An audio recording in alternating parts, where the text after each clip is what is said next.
and welcome back to my build series. This build is going to be my Twilight build for Dragon Bones DLC, Stamsorc.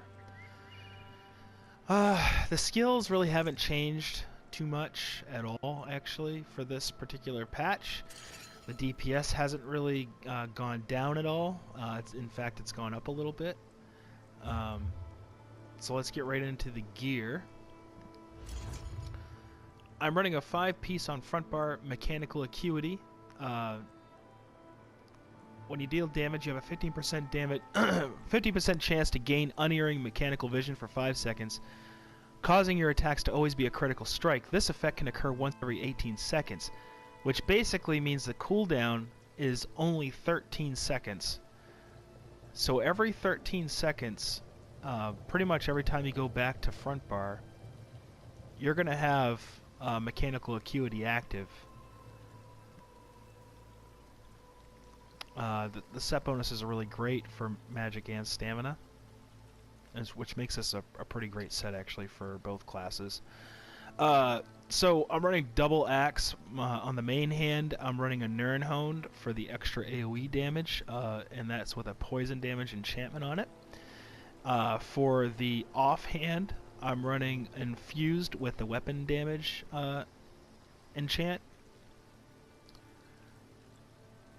because infused will proc that bleed a little bit better, and it will also give me a little bit more weapon damage.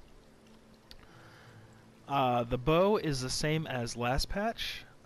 It's a Nirnhound for extra AoE. However, you could run infused and pull better single target DPS.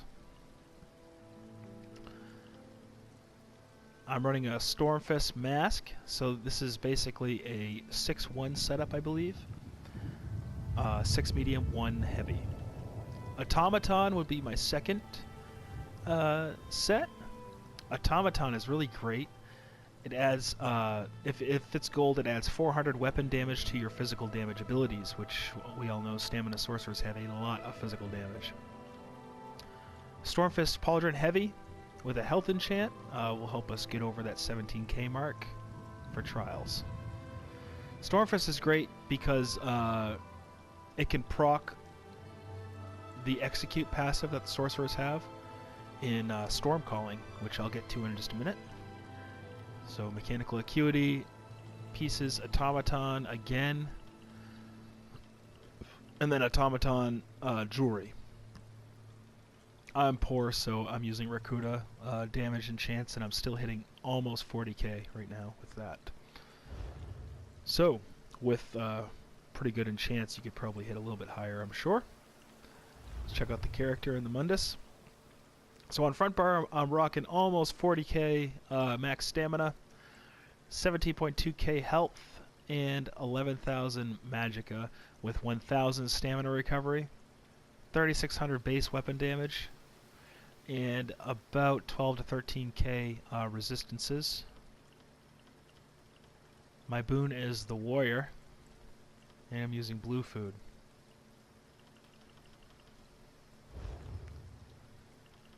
Let's get into champion points. The blue tree is the most important tree. We've got 31 in Master at Arms, 56 Thaumaturge, 61 Precise Strikes, going 28 Piercing. I've lowered it down 4 points since the last patch. 64 Mighty. This setup here basically buffs all of your sorcerer, Stamsorc abilities and physical attacks. It's just a really good setup. I recommend this champion setup.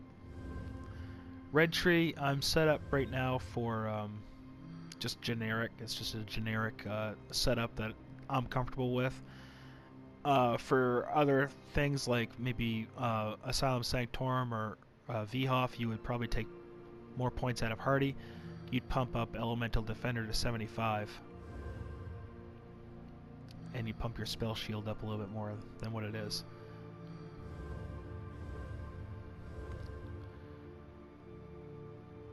Green tree, pretty generic setup here.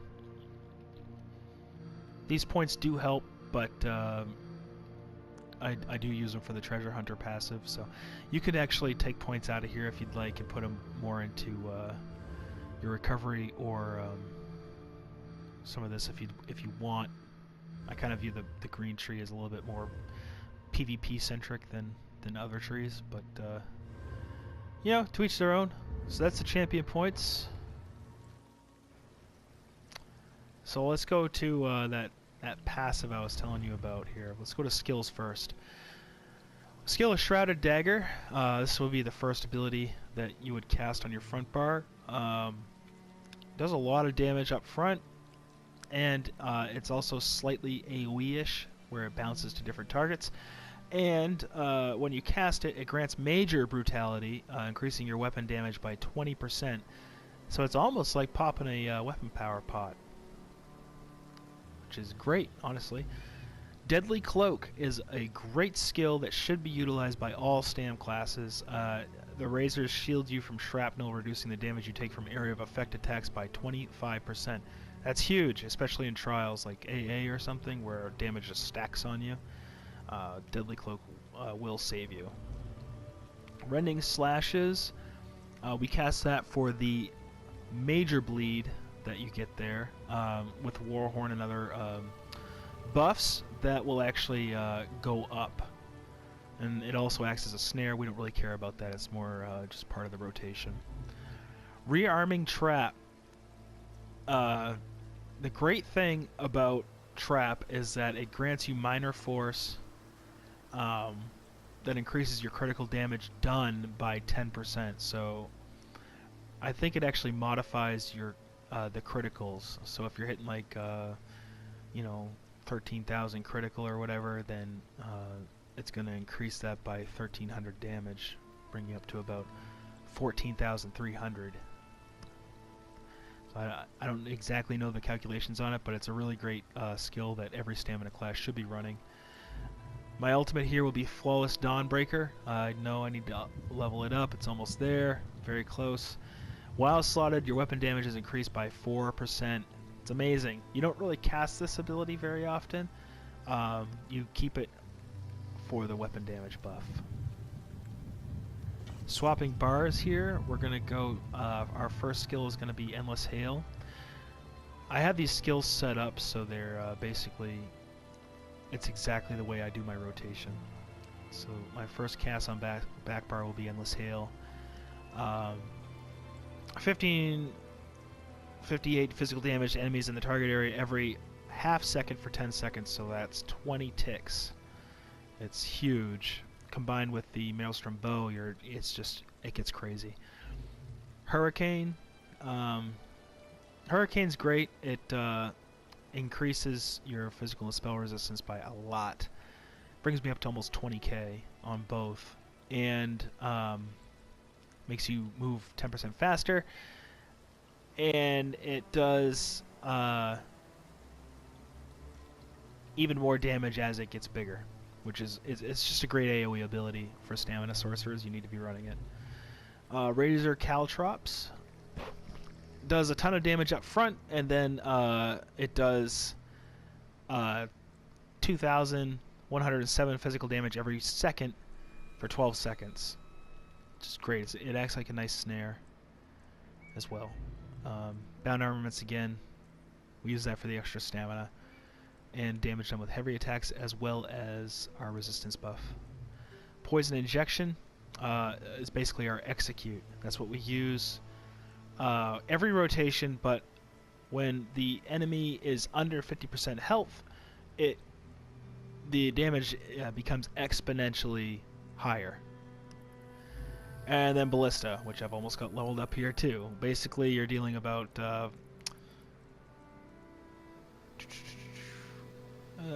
5,000 damage a second here, unbuffed.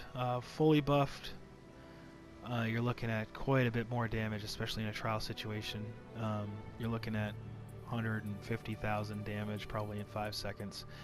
Just it's huge. You should be casting this at the beginning of a DPS test and at the last like 15% of the DPS test. This will buff your damage up quite a bit, and it will give you a better idea of what your burst is during execute.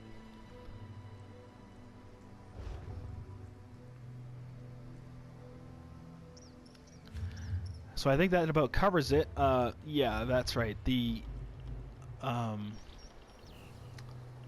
implosion is very important. All your passives you should have, especially in the storm calling tree and in your Daedric summoning tree. The other tree, blood magic, it's not as important, but if you can, I would get those as well. I know it's hard to do as a Stam sorcerer, but implosion, this is why we use Stormfist. It does physical damage and it also does shock damage.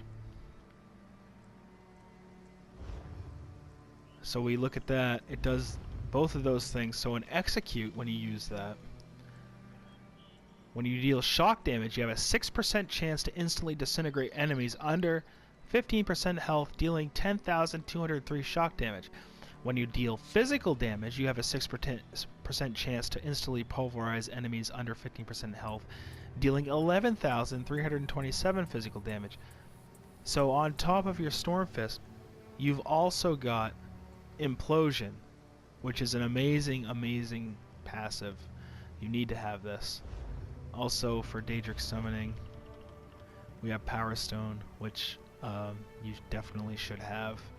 Any sorcerer, no matter what, should have Power Stone, which reduces the cost of your ultimate abilities by 15%. This is basically like wearing Akabari Dragon Guard.